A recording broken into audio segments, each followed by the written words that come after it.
Matthew Taylor.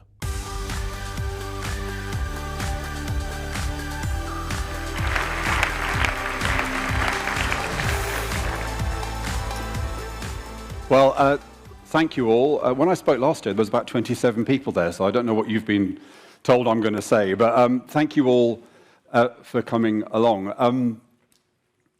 I decided this morning that I just kind of wanted to have a conversation with you rather than kind of delivering a pre-written speech. I told Victor this, and he said it was a brave decision in that kind of slightly worried way.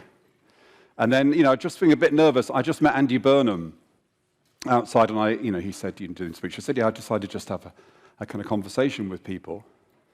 And Andy said, "That's good." He said, because it was in this very building several years ago that Ed Miliband made a speech in which he too didn't use any notes. So if you remember that, it was a point when Labour's economic credibility wasn't great, and he delivered the speech like this, and he forgot the whole economic section. And as Andy said, it was a complete disaster. So I said, "Thanks for that, Andy. That's just what I wanted to hear before I started to speak."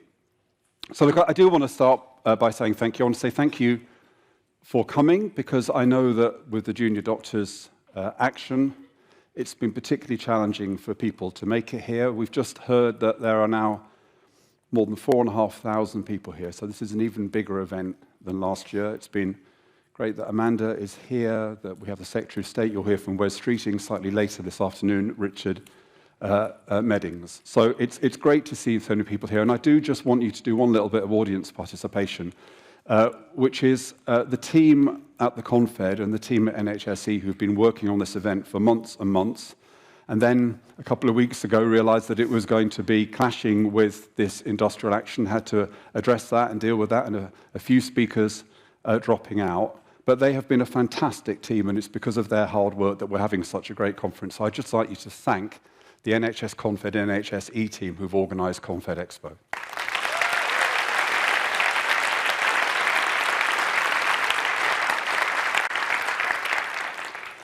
The second thank you I want to make is to you, particularly to our members who've worked with us over the last year in what has been in a really strong year in terms of the work of the Confederation. We've published more reports, we've had more profile, we've held more events. I think we've had more impact than ever before, and that's because of the contribution that our members make to us. Everything we do because of our members. So thank you for helping us to help you over the last year in terms of the ways in which we seek to represent members' views and to help members to make practical change in the health service.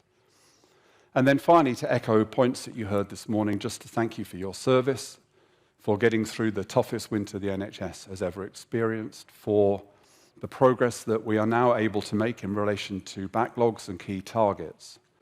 And also thank you for setting incredibly stretching targets for the year ahead. We know that through the planning round, that leaders of systems, of places, of trusts have really stretched in terms of the performance targets and the financial targets that they've set, and that's brave. And we will be with you every step of the way and hope that we are able to achieve those ambitious targets that we've set. So thank you for that.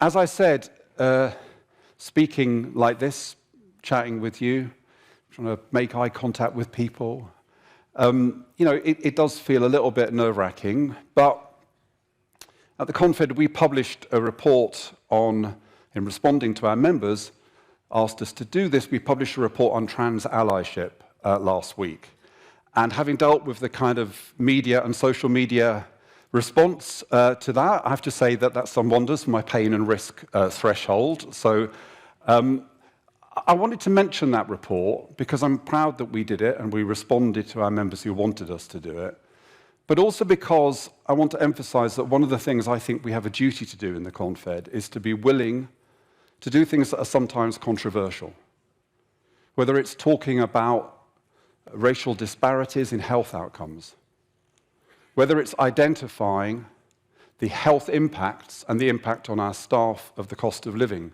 crisis, whether it's supporting the Hewitt review process, and talking about the importance of the centre devolving to and trusting leaders more in systems and places and trusts. Whether it's working with the LGA to set up an integrated care partnerships forum to try to engage wider Whitehall in talking about health policy.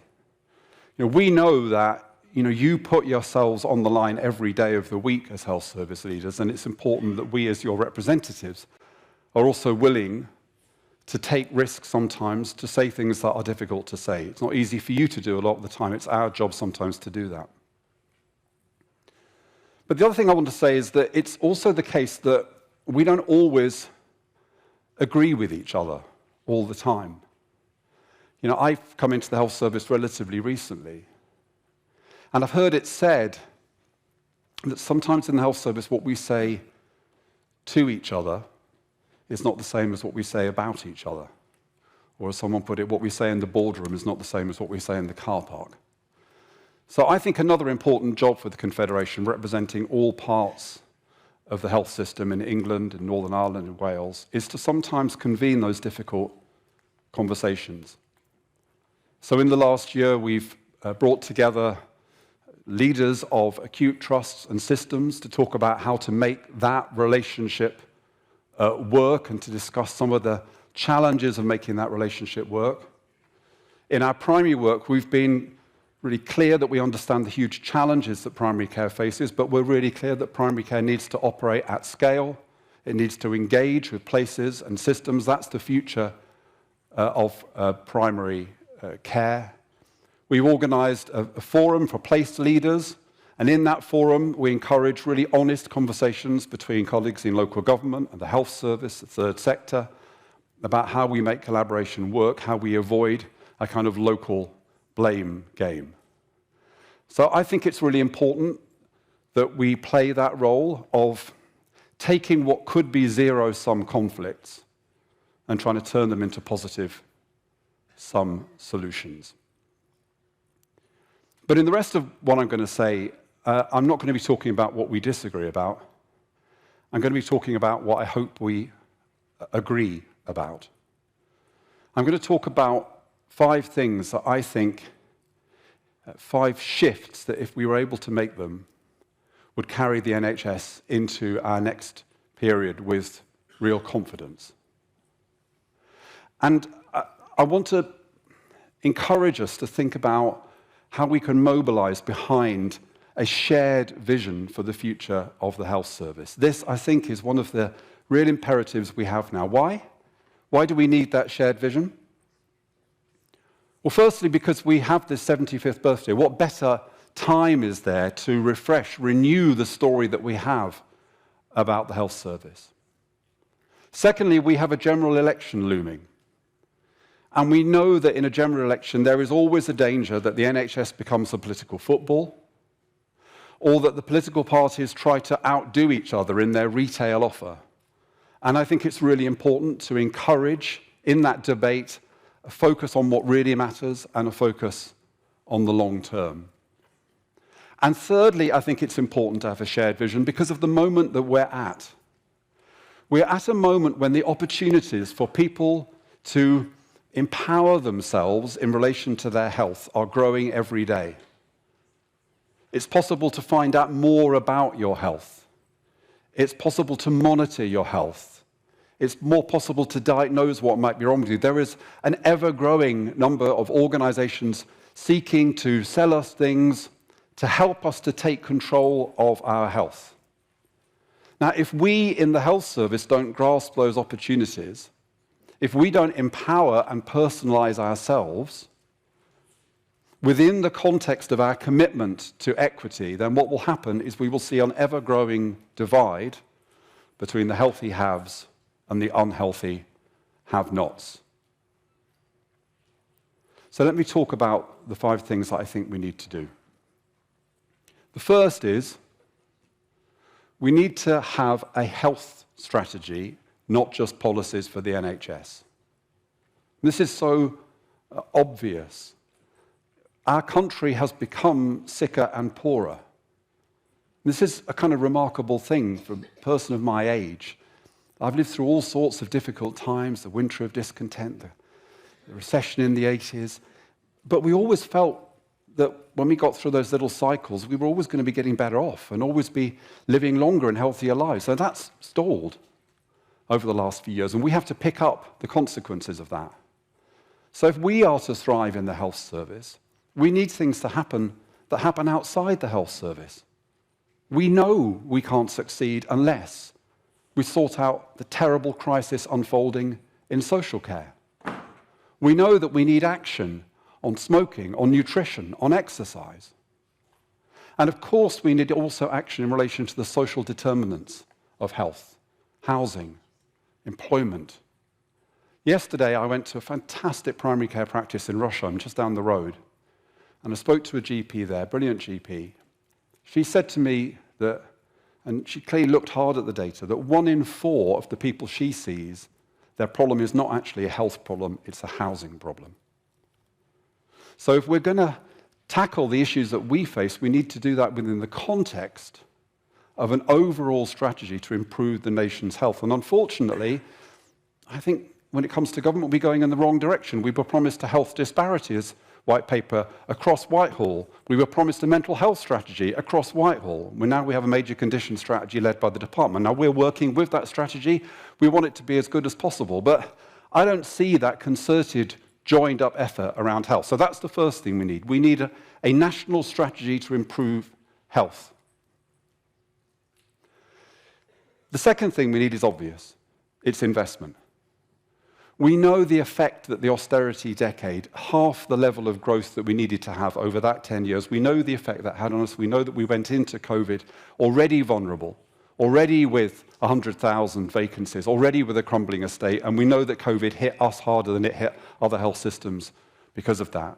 So we're going to need several years, a decade of adequate revenue funding to be able to make up for that. Health Foundation estimates that at the end of that austerity decade, we'd fallen about £40 billion behind other countries in terms of our funding. That's revenue.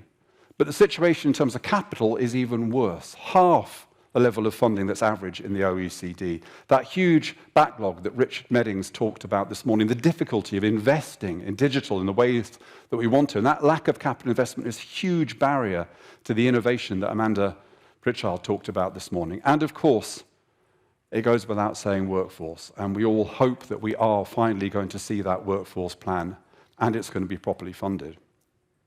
But when we talk about investment, when we make the case for investment, let's remember it is investment. Too often, people talk about spending in the health service as if it's pouring money into a kind of bottomless pit. It is an investment. You know, health is the fastest growing global marketplace, and we could be major players in that marketplace.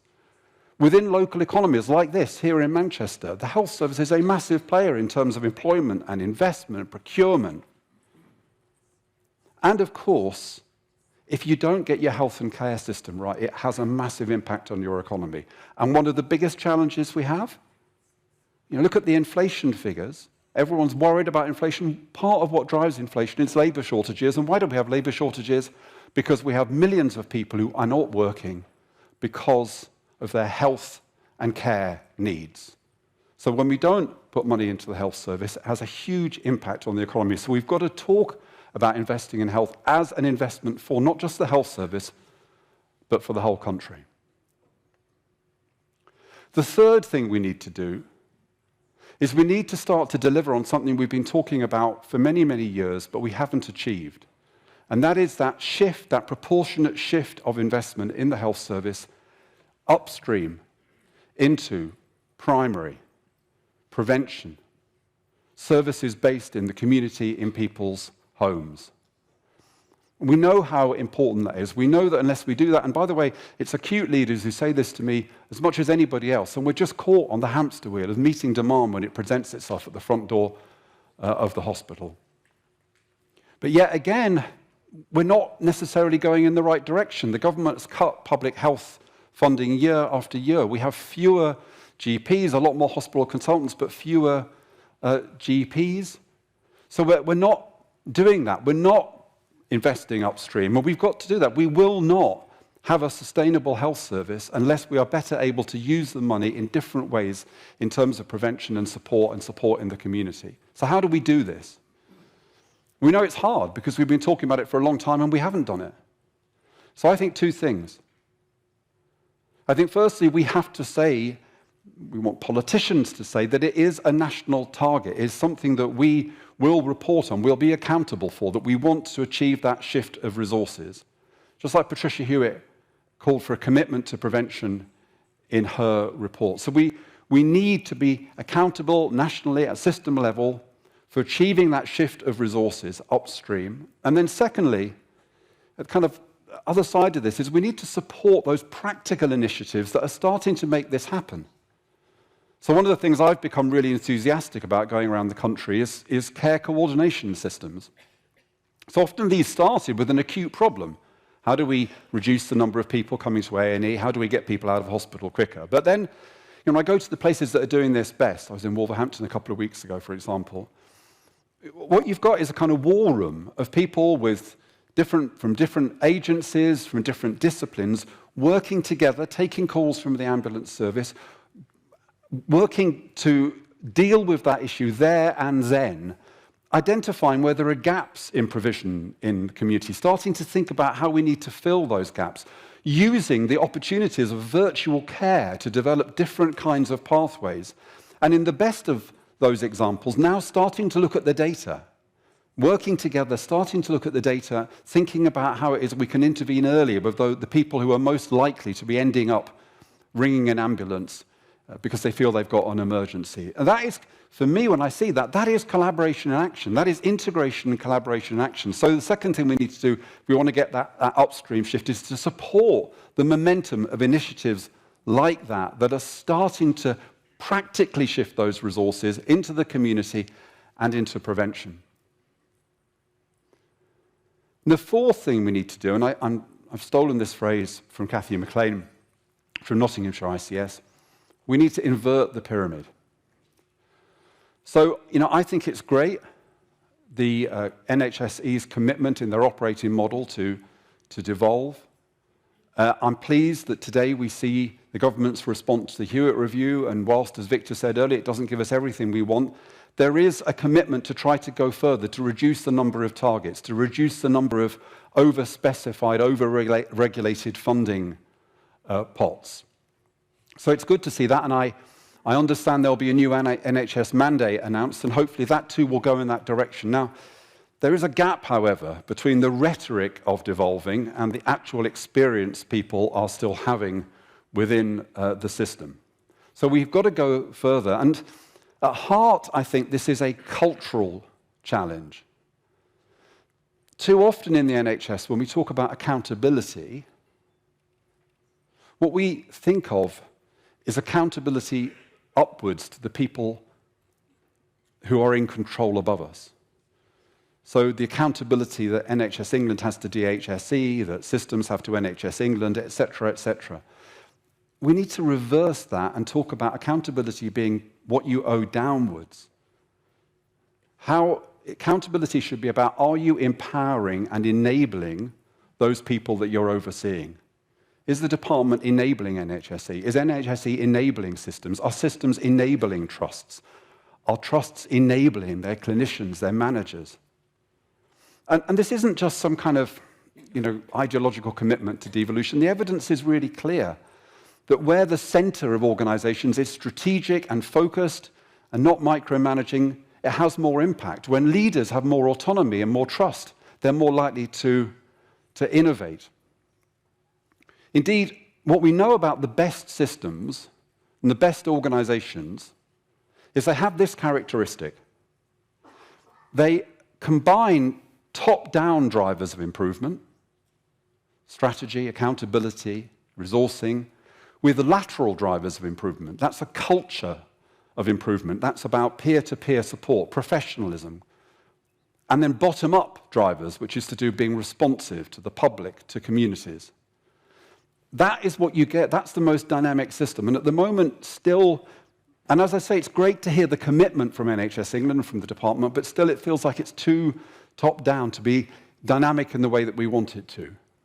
And so for us at the Confederation, it's supporting NHSE, supporting the department in moving towards that more devolved way of working.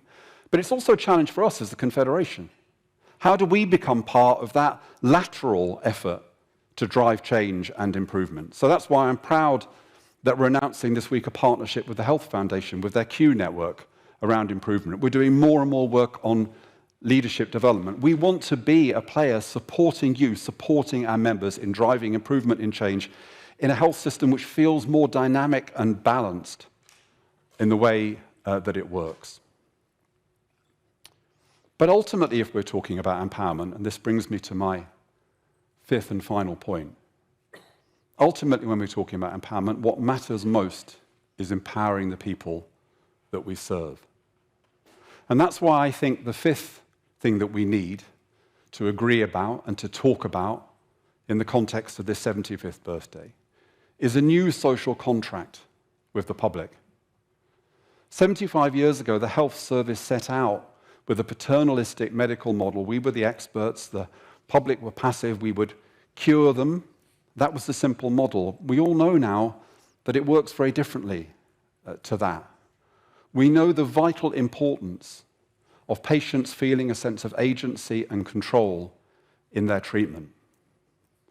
We know how so many of the things that are important to the sustainability of the health service, whether it's anticipatory care or patient-initiated follow-up or virtual care or shared care, these all depend upon patients being partners with us. And I was just reminded of this just a few minutes ago. Remember during COVID, in the heart of COVID, we said we must learn the lessons of COVID. And I don't know, we seem to have forgotten that. Maybe it's Partygate, maybe it's kind of culture wars over lockdown, I don't know. But, in COVID, millions of people, nearly everybody, they made major sacrifices to protect their own health and the health of other people. People undertook diagnostic tests at home. People, of course, went out and got vaccinated. In the health service, basically leaders in localities were allowed to get on with it, to respond in the best way. We realized that in order to make an impact in the most disadvantaged communities, we had to reach out into people who had reasons not to trust us, not to have that sense of agency. So we've got to go back to some of that learning as we think about how we empower people in the health service. So that new social contract is fundamentally about the fact that we need to offer more and we need to empower more. We published a report with Google Health just the other day about technology. People often talk about people being fearful of technology. Actually, overwhelmingly, patients, and this included patients with long-term conditions, said that they wanted to use technology as a way of supporting their care. But they also said they wanted to be involved in designing that technology, that it should be user-friendly, that clinicians should spend time with them explaining how it worked. So if we want a sustainable health service for the future and also the most effective health service, we need to change that conversation. At every level, we need the public to understand that the health service cannot thrive, it cannot be there for them, unless it is a partnership between those of us who provide the service and between the public themselves. And if we get that partnership, that dynamic partnership, then an enormous amount is possible. Now, I think if we do these things, if we have a strategy for health rather than just policies for the NHS, if we get the proper sustained investment that we need, if we can shift resources upstream into primary prevention community settings, if we can invert the pyramid to truly empower managers, clinicians, leaders to work in collaboration to find local solutions, and if we can develop that social contract with the people, then we can achieve something amazing. And that is that we can grasp those opportunities that the technology is going to bring and is already bringing. Those opportunities for the personalization of care to empower people, but we can do that while holding fast to the thing that people most care about, and that is the principle of equity that lies at the heart of the health service. So I think we need to take this 75th birthday opportunity to develop a shared vision, to communicate that vision with the public, to win that argument about what we need. And I think that if we do that, there's no reason at all why the NHS cannot once again be the best health service in the world. Thank you.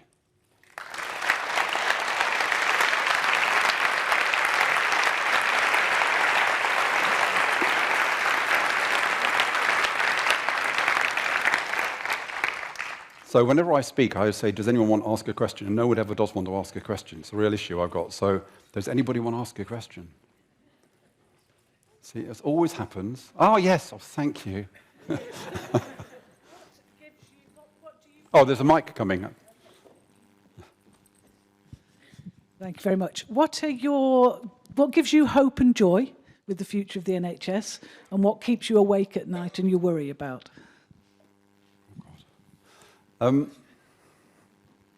Lots of things give me hope. Actually, visits. To be honest, most Fridays I go out of town. I'm so old and tired by the time I get to Friday that I just need to go and sit somewhere and listen to people and watch people and not have to say anything or do anything. And the visits that I undertake, they're really inspiring. The people that I meet. Going to Russia just yesterday, just a fantastic team.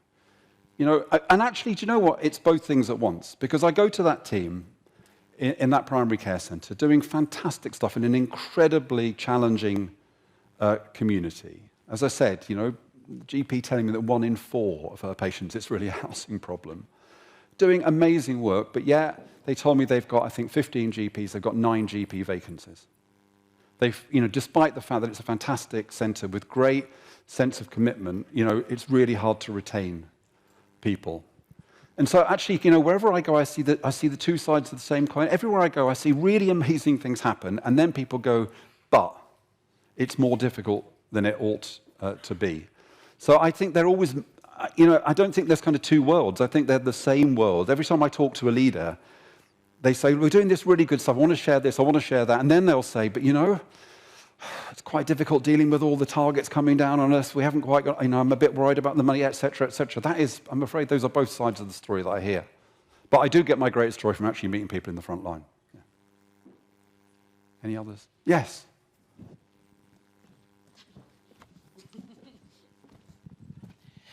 How do you see patients and unpaid carers being part and equal in this new vision?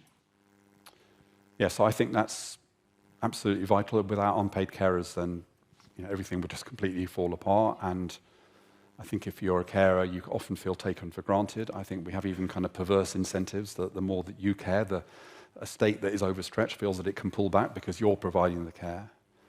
That's why I talk about this new social contract. I think we have to think very differently about our relationship with patients, with communities. And I think that is all sorts of things. It's about how we design services. It's about how we provide those services in ways which make sure that people have a voice and can be listened to. And there are simple things. Our primary care system is under enormous pressure, but we know that if GPs spend longer time with people, that actually those people are less likely to come back in the future because it's a better conversation. They've heard more, they understand each other, people have been more empowered. That's that moment GPs talk about, that when someone's just about to leave the room, they go, oh, just one more thing. So understanding that the investment you need to make up front in people, whether it's in a GP consultation or whatever it is, spending that extra bit of time with people, listening to people, can make a huge difference to that sense of empowerment. And this is what we got from the technology work we did. If you spend time explaining to people how the technology works, don't just say, well, there's an app, but spend a bit of time for them understanding the app, how you would use it. It makes an enormous difference. And then once people have got it, I've spoken to people who've received virtual care, and they said, well, at the beginning, the idea that I could, cope at home or that, was challenging, but now that's absolutely how they want to have their care. It's not about putting more. Sometimes I talk about social contract with the public because this is about telling the public off. It's not at all. Actually, if you engage people in that and they feel a sense of agency, they actually enjoy it. I mean, we know, don't we, that for the public, the experience of care is as important as the outcome. And critical to that experience is having a sense of agency and actually being trusted and being seen as an expert yourself. And who is more expert about care than the person themselves? I think I've got time for, the 1, 2, should I take 3? There's one here, there's one there. Oh, I'll take the next 3, yeah. Hello, thank you. Dan Wellings from the King's Fund. So around the social contract, there's the real challenge, isn't there, that the polling data often says more of the same, more GPs, more hospitals. And I agree with you about changing that conversation. But with an election coming, and where politicians are looking at what people are saying they need, who leads that conversation? How do you meaningfully have that? And how do you bring politicians into that conversation so you're not just starting it from here, you're starting it from actually it needs cover from the top? Okay. Can I remember 3 questions? This is the really big. I've got that one. I'll take 2 more. Oh dear, it's Richard. This is going to be tough. Well, there will be a question buried somewhere in this anyway, Matthew. I struck actually what you said right at the end, which didn't quite resonate with what you said earlier, which was about developing a vision and then communicating it to the public. And I suppose I would say is you shouldn't need to communicate it to the public because they should have been part of determining what the vision is going to be. That leads me into my question is you've just been talking about patients and about care needs, and you're also talking about upstreaming. One of the most fundamental bits about the Health and Care Act it is that we should now be talking about people, some of whom will be patients or needers of care at some point, but they're people all the time. And indeed, one of the fundamental objectives is for people not to become patients. How do we stop talking simply about patients and turn it into a discussion about people? Okay, thank you. So I've got the mic at the back. Okay, great. Just waving. So I'm a Chief Medical Officer at the ICB. I haven't heard much about health inequalities today, and what I really would ask the Confed to help us lead sort of proportionate universalism. I think we need to change the funding mechanism in the country because it doesn't seem to match the need of our communities we're looking after. So thank you. Yeah, let me try and do them in reverse order. So yes, I hear that quite a lot, and I heard that yesterday when I was in Russia. I think we do need to think about how it is that we're distributing funding and whether we're fully understanding the greater pressures that exist on services in areas where people, it's not, as I said at the beginning, it's not just about health provision, but it's about the broader challenges that those communities face. Tackling health inequalities is one of the core targets, objectives of all the Confederation's work. And I guess I talked about it a bit, but this for me is why it's so important to articulate this vision now, because I worry that as the opportunities grow, the gaps will also grow. But I want to say this, I think sometimes, and I'm sure this isn't true of you, but I think sometimes we talk as though there are groups of people who don't have the capacity to be empowered, who don't have the capacity to have a sense of agency. And I think that whilst there are lots of people who face bigger challenges, they face racism or they face exclusion or they don't have digital skills or they have issues around trust. It's not that they don't want to be ultimately empowered to feel a sense of agency and control. It's just that they need more support to get there. So I think when I talk about empowerment, you think, well, this is a kind of middle class agenda, isn't it? About people, want to kind of have all the latest gizmos and all that kind of stuff. No, actually, in my experience, in all sorts of other areas as well, if you really want to tackle inequality, it is about empowering people and communities themselves to be part of the solution to the challenges that they face. And that would be part of how I want to respond to Richard's point as well. And look, there's something going on in the health service, and it's hard for us to talk about, but there is a democratization of the health service taking place. And it's taking place because we have now system and place bodies, and you're a system leader.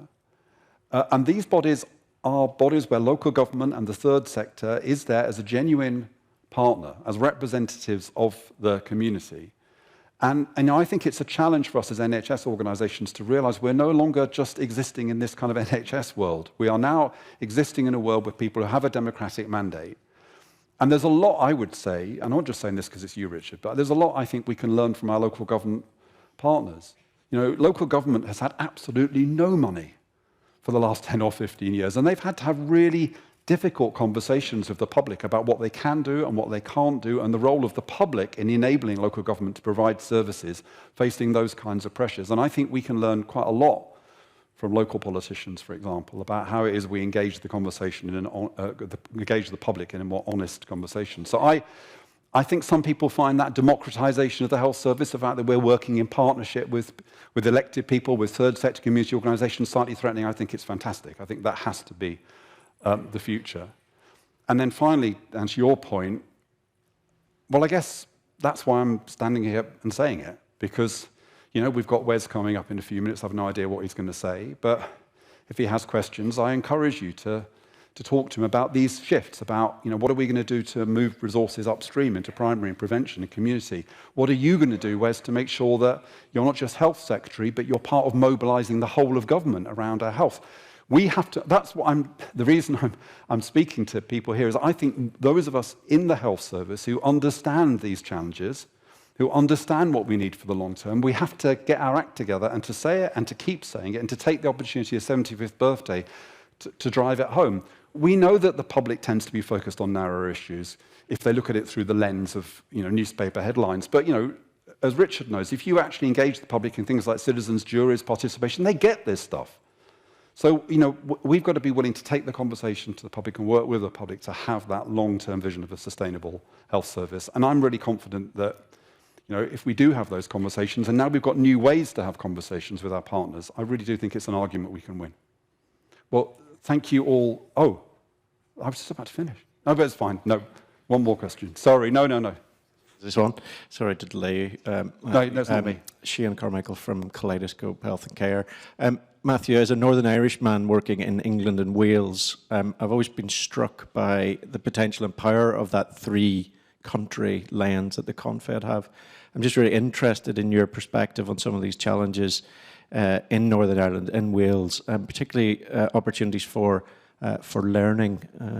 So, thank you. Yeah, it's a really good point, and we had our executive away day in Cardiff a couple of weeks ago, and we spent the first hour or so talking about the challenges in the health service in Wales. And and part of the learning is that other systems are doing things that you think would make a difference to your system, and they're not necessarily making the difference that you, like in Northern Ireland, you have health and care together, and a lot of people say, well, get health and care together, that will be a solution. Well, it shows that it's not a solution on its own, it's got to go with other things. So I think it's both an opportunity to learn from each other, and we're doing more and more of that. We just had a primary care event, I think the day before yesterday, bringing together people in England and Wales and Northern Ireland to learn from each other. We wanted Scottish colleagues to be there, but they weren't. But we'll keep trying, we'll keep knocking on that door.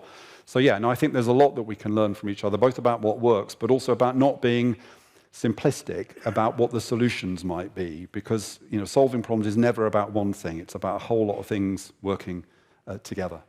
I'd love to answer more questions, but if I go over the time, I'll be in terrible trouble with my colleagues. Thank you so much for coming and listening to me.